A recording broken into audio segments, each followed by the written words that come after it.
안녕하세요. 시장의 마법사입니다. 오늘 특징주 세 가지인데요. 백산 리포트가 오늘 나왔습니다. 그 핵심이 그거죠.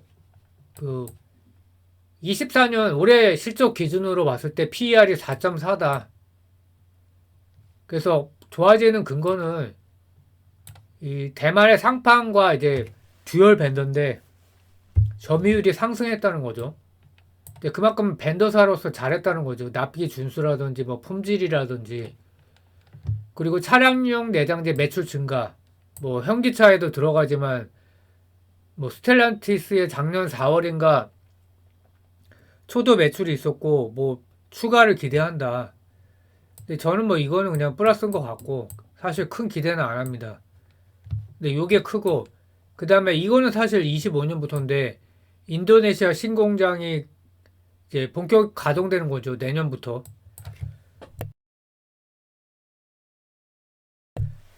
그 4분기 실적 예상치가 YY로 4%, 그 화승 엔터프라이즈는 실적이 뭐 엄청 영업이 이게 거의 마이너스 90%니까 굉장히 선방한 거고, 그래서 주문량 회복과 원재료 가격 안정화가 컸다. 그 연간으로는 3% 영업이익 증가니까 상반기 외형 축소에도 불구하고 안정적인 원재료 가격을 통한 수익성 제고 노력, 그 22년 영업이익을 넘어선다. 그래서 내년까지 추가 실적 개선 전망을 하는데, 이제 나이키 점유율 확대는 이제 뭐 이게 있고, 또 한 가지가 나이키 아디다스 제조사의 수요가 회복될 전망이다. 근데 이런 건 사실 약간 불확실하긴 하죠.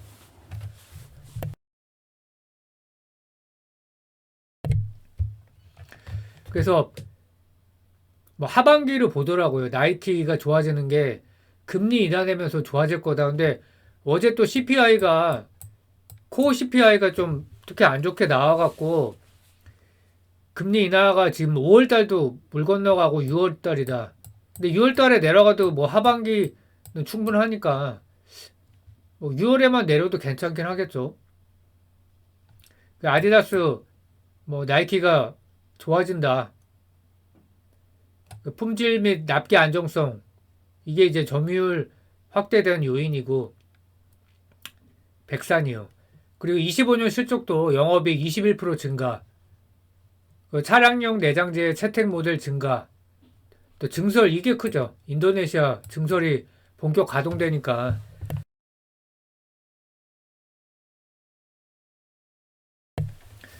저도 동의는 합니다. 그 금리 인하는 이제 첫 번째 인하가 지금 계속 연기되고 있는 거라서 그런데, 그 뭐 어쨌든 인하 가능성은 매우 높기 때문에 올해 몇 차례 인하하느냐 이게 문제고, 또 대선이 있기 때문에 미국이 인하 안 할 수가 없다는 거죠. 증시만 잘 나가면 뭐 하겠습니까? 미국도 서민 경제가 좋아져야 되는데 그게 아니면, 그래서 이제 금리 인하를 할 수밖에 없다는 거고, 또 한 가지가 이제 적극적인 주주 환원에다 내부자 매수까지 하고 있죠. 그래서 22년 이후 세 차례에 걸쳐 200만 주의 자사주 소각을 했고, 근데 이익까지 좋아지고 있다. 근데 이제 7,000원대에서 많이 올랐지만 고점이 한 13,000 얼마거든요. 근데 이걸 못 넘었어요. 근데 이제 이걸 넘을 가능성이 높다고 봐야겠죠. 실적이 좋아지면서 자사주를 소각하고 배당금까지 상향한다고 하니까, 그 24년 PER 기준 4.4배면 굉장히 싸죠. 싼 게 싼 이유가 있는 거냐, 시장의 오해냐. 근데 이제 시장의 오해로 보는 거죠. 그 조윤영 전무가 12월 말 1월 초 1월 말까지 해서 내부자 매수가 공시 난 게 두 번이거든요. 총 16억이고 매수가가 10,000원에서 11,000원.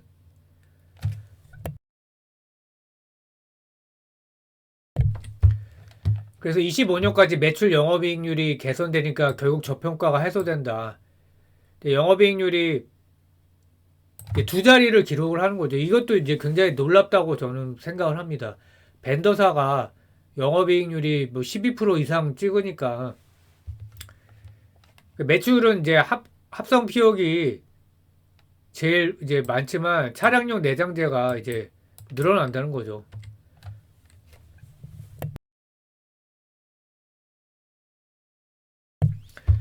그리고 오늘 이제 기사로 난 게 추가 주주 환원 가능성, 자사주 소각과 배당 확대를 검토하고 있다.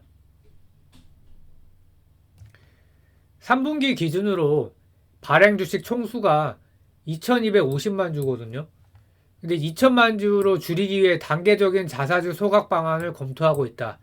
그러니까 현재는 이제 자사주를 다 소각한 상태인데 추가로 또 자사주를 매입해서 250만 주니까 9%, 그러니까 올해 9%를 다 소각할 것 같지는 않고 어쨌든 이 정도면 이제 미국 기업 수준이라고 봐야 되고요.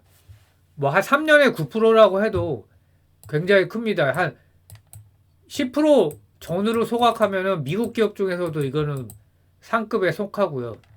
또 지난해 연간 총 배당금이 주당 250원. 그러니까 2%좀 약간 넘는 수준인데 배당금을 상향할 가능성이 높다. 그래서 테마가 없기 때문에 막 폭발적으로 상승하지 못하니까 그런 게 좀 답답하죠. 근데 테마 지금 뭐 후공정이라든지 AI 반도체 테마주가 막 널뛰기를 하는데 들어가기가 참 어렵죠. 지금 이미 막 10배 가까이 폭등한 상태이기 때문에 그거는 진짜 그림의 떡이고 장기 보유할 가치가 있다라고 이렇게 생각을 하고 있고요. 하나 갤러리아인데요. 오늘 이제 주가가 이제 연초에 1650원까지 갔다가 오늘 이게 팡 튀었다 꺼지고 팡 튀었다 꺼지고 계속 이래요. 근데 저점은 좀 높아지고 있기 때문에 이거는 또 긍정적이고요. 그 하나 호텔 앤 리조트의 외식 부분 자회사 더 테이스터블이 푸드테크 전문 기업으로 재탄생한다. 그 사명을 변경하고 근데 하나 호텔 앤 리조트가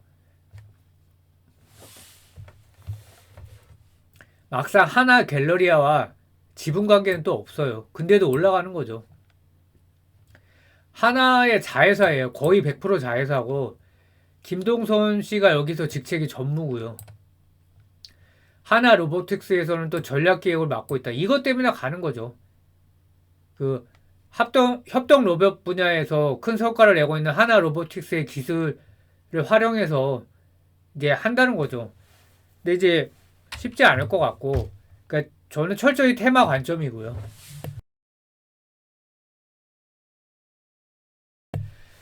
지난해 4월부터 장내 매수해서 갤러리아 2대 지주에 올랐는데 성장 동력을 못 찾으면 기업 가치, 그러니까 실적으로 숫자로 보여주지 않으면 어렵다는 거죠.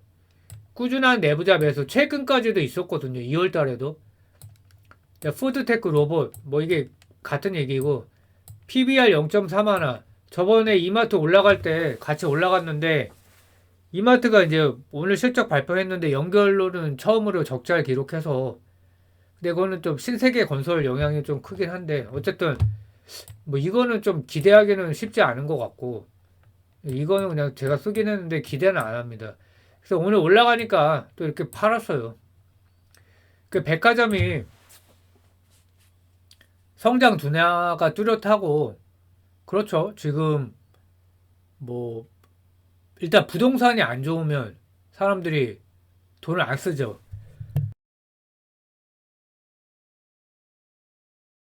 기업도 어렵고 부동산도 어렵고 그게 좋다고 해도 백화점이 성장 섹터는 아닌데 그것까지 안 좋으니까 금리 인하가 빨리 돼야 된다.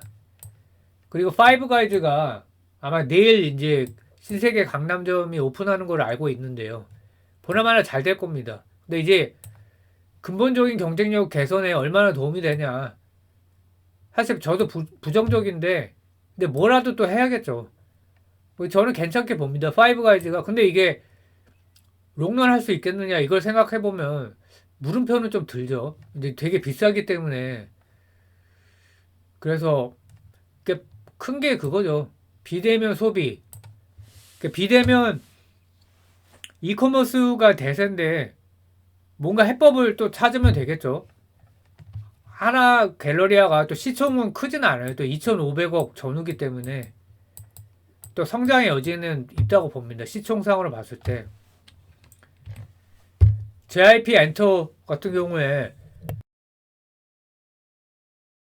오늘 의미 있는 반등을 했는데요. 엔터 섹터가 모두 안 좋죠. 그 1월 음반 판매량이 기대치를 밑돌았다. 그 1분기 활동 횟수가 전년 대비 감소해서 그렇다. 근데 이제 리포트에 다 나오는 게 공연과 MD 부분의 확장, 이거를 이제 보여줘야 된다. 그래서 높은 모객수 성장이 올해 본격화 될 것이다. 근데 또 하나 이제 재미있는 분석이 1분기 활동 부재로 인한 모멘텀 부족 플러스 저 PBR 관련주로의 순환매 때문이다. 그러니까 코스닥으로 가야 될 자금이 일로 막 확 몰렸다는 거죠. 그러니까 한국이라는 나라가 그거죠. 그 주식 투자하는 뭐 인구는 이제 1,400만 명으로 많이 늘었지만 큰 돈은 다 부동산에 투자하잖아요. 부동산 불패니까.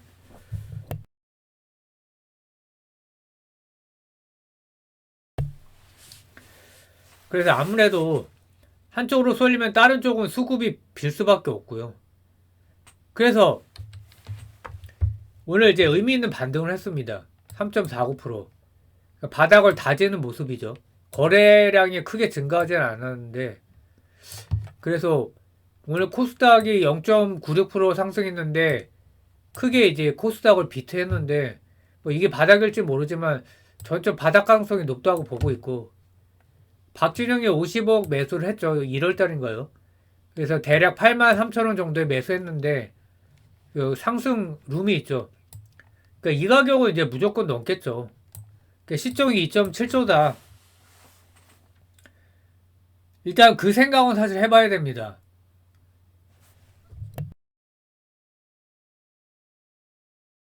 여기서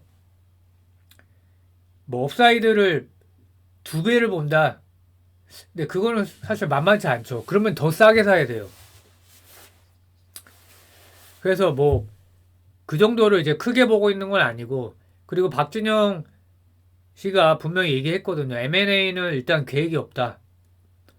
그러니까 외국의 어떤 레이블을 인수할 때 기업 문화 차이 나는 거를 이제 상당히 꺼려 하고요. 또 한 가지가 이제 그런 IP가 꼭 그 레이블 인수하면 그 레이블에 IP가 있는 게 아니기 때문에, 그래서 이제 M&A는 당분간 없을 것 같고, 근데 과매도는 누가 봐도 분명한데 모멘텀은 필요하다. 근데 이제 지금부터 모멘텀 받을 수 있는 거죠. 그러니까 올해만 신인 4팀이 출격을 하는데 V차 뭐 이미 이제 데뷔를 했고요. 넥스지 일본, 라우드 이게 이제 중국 보이밴드인가 그렇고요. 프로젝트 C 국내인가요 라우드가? 근데 프로젝트 C가 아마 중국인가 그렇고, 그래서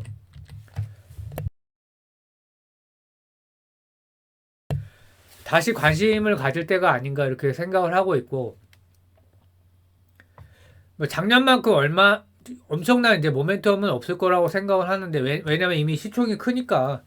그리고 이제 다른 스텝에 들어선 거죠. 지금 단계가 글로벌 그룹을 성공시켜야 되는 그런 이제 단계로 와 있는 거죠. K-팝이 아니라 그냥 팝이 돼야 된다. 그래서 쉽지는 않지만 저는 그냥 무난하게 먹을 수 있는 그런 주식으로 봅니다. 이게 뭐 물론 2배는 좀 어려워요. 2배는 상당히 좀 기간도 오래 걸릴 거고 고민을 좀 해봐야 되지만 한 20-30% 먹는 거는 무난하지 않나 그렇게 보고 있습니다. 예, 감사합니다.